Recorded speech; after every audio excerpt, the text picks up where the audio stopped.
एक कमरे में अलमारी रखी रही सालों साल तक। इस तरह रही कि उसके होने की आदत पड़ गई।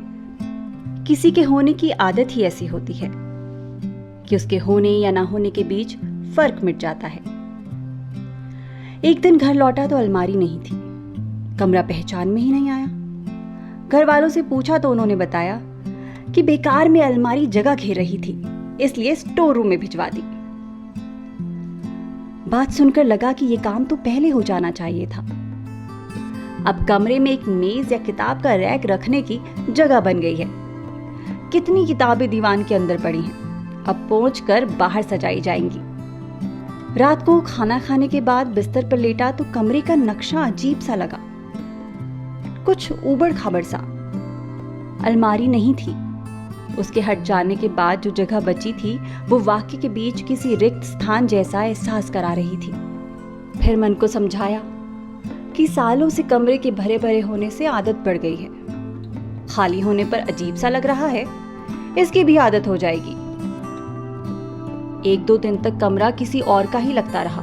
खैर, किताबों का रैक आ गया। दीवान से निकालकर किताबें उसमें लगाई। बड़े दिन से तमन्ना थी कि ये किताबें ठीक नजरों के सामने रहें, पर कमरे में जगह ही कहां थी। बिना वजह उस अलमारी ने सब घेरा हुआ था। उस रात अचानक आंख खुल गई। पता नहीं सपने में क्या देख रहा था। बदहवास सा उठा। अपने सामने किताबों का रैक देखा तो लगा कि किसी और के कमरे में हूं। आदत उस अलमारी को देखने की जो थी।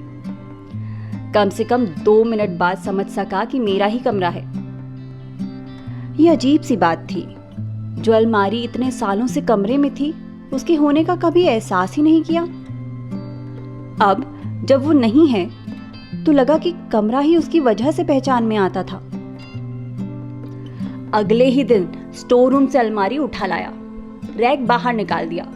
घर वालों ने पूछा भी कि इसे फिर कमरे में रखकर जगह क्यों घेर रहे हो, मगर मैं अपना रिक्त स्थान भर रहा था। किसी को यह समझा नहीं सकता था तो सवालों पर झुंझलाता रहा। अलमारी रखकर बड़ा सुकून मिला।